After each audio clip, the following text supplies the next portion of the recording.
சென்னை தமிழன் YouTube channel நேயர்களுக்கு வணக்கம்.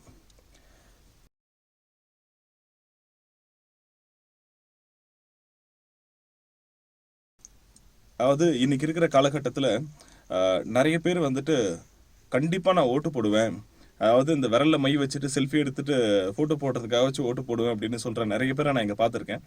ஆனால் நிறைய பேர் நோட்டாவுக்கு ஓட்டு போடுவேன் அப்படின்னு சொல்லி நான் கேள்விப்பட்டேன். ஸோ இந்த நோட்டானா என்ன அப்படிங்கிற விஷயத்த எல்லாருமே தெரிஞ்சுக்கணும் அப்படிங்கிற ஒரு ஆர்வம் வந்தது. ஸோ இந்த நோட்டாவை பற்றி கொஞ்சம் தெரிஞ்சுக்கிட்ட விஷயங்களை உங்கள் கூட ஷேர் பண்ணிக்கணும்னு நினைக்கிறேன்.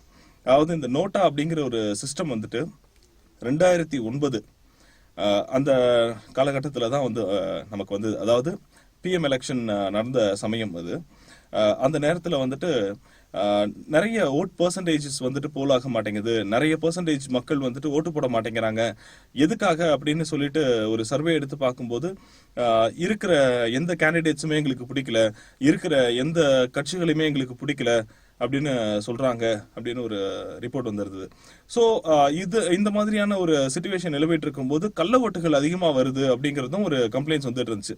இது எப்படி தடுக்கணும் அப்படிங்கிறத யோசிச்சு பார்க்கும்போது தான் வந்து நான் ஆல்ரெடி சொன்ன மாதிரி ஒரு அமெண்ட்மெண்ட் பாஸ் பண்ணி நோட்டா அப்படிங்கிற ஒரு விஷயம் வந்துட்டு கொண்டு வரலாம் அப்படின்னு சொன்னாங்க. நோட்டா அப்படிங்கிறது எனக்கு எந்த கட்சியுமே பிடிக்கல, எந்த வேட்பாளரையுமே எனக்கு பிடிக்கல அப்படின்னு என்னுடைய அதிருப்தியை தெரிவிக்கிறது அப்படிங்கிற மாதிரியான விஷயத்த கொண்டு வந்தாங்க. சரி, இப்போ எனக்கு எந்த கட்சியுமே பிடிக்கல, நான் நோட்டாக்கு ஓட்டு போட்டுறேன். சூப்பர், நல்ல விஷயம். இந்த நோட்டாக்கு ஓட்டு போட்டதுனால என்ன மாறப்போகுது அப்படின்னு பார்த்தீங்கன்னா, சிம்பிளா சொல்லணும்னா எதுவுமே மாறாது. உங்களுடைய அதிருப்தியை மட்டும் நீங்க தெரிவிக்கலாம்.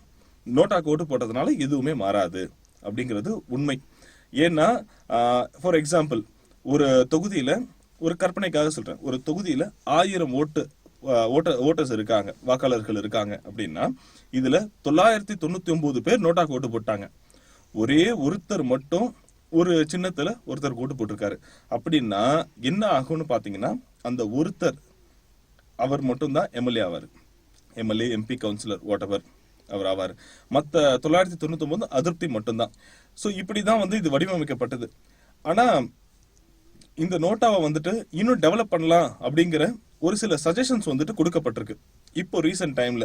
அதாவது என்னன்னா, நோட்டாவுக்கு அதிகமான ஓட்டு வந்தது அப்படின்னா அந்த இடத்துல எந்த தொகுதியில நோட்டாவுக்கு அதிகமான ஓட்டு வந்திருக்கு, அதாவது இப்போ ஒரு 3 பார்ட்டி நிக்கிறாங்க, இந்த 3 பார்ட்டியும் எடுத்த ஓட்டை விட நோட்டாவுக்கு அதிகமான ஓட்டு வந்திருக்குன்னா அந்த தொகுதியில ரீஎலெக்ஷன் வைக்கலாம்.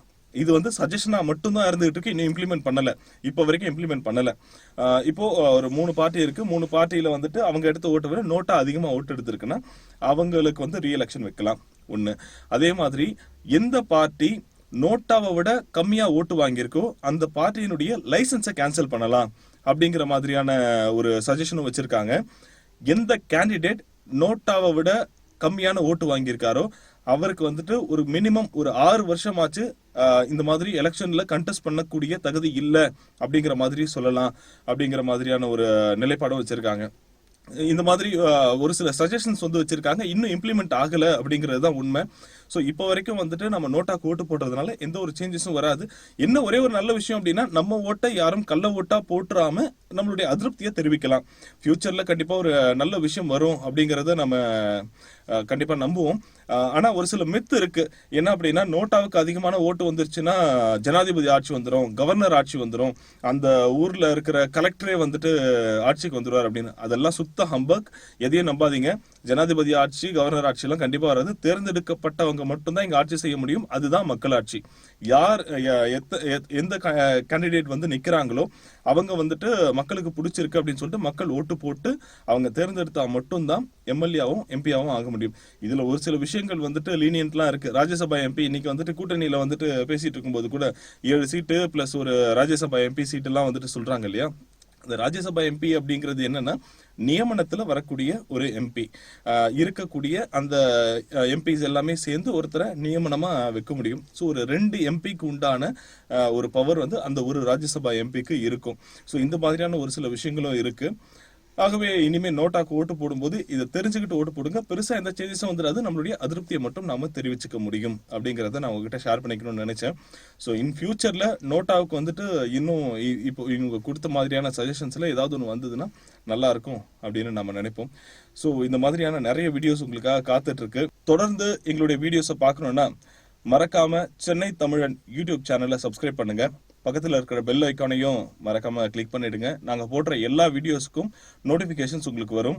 உங்களுடைய வேல்யூபிள் கமெண்ட்ஸ் நெகட்டிவா இருந்தாலும் பாசிட்டிவா இருந்தாலும் கண்டிப்பா கமெண்ட் பண்ணுங்க. இந்த வீடியோல நான் ஏதாவது விஷயங்கள் மிஸ் பண்ணியிருந்தேன்னா கண்டிப்பா கீழே கமெண்ட் பண்ணுங்க. அடுத்த வீடியோல நான் இதெல்லாம் சொல்றதுக்கு ட்ரை பண்றேன். எங்களுக்கு தெரிஞ்ச நிறைய விஷயங்கள் நாங்க சொல்றோம். உங்களுக்கு தெரிஞ்ச விஷயங்களை ஷேர் பண்ணிக்கோங்க. கண்டிப்பா இந்த உலகத்துக்கு நாங்க எடுத்து சொல்லுவோம்.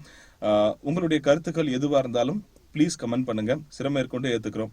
அதே மாதிரி இந்த வீடியோஸ் எல்லாத்தையும் உங்க ஃப்ரெண்ட்ஸுக்கும் ஷேர் பண்ணுங்க. நன்றி, வணக்கம். வாழ்க தமிழ், வளர்க பாரதம்.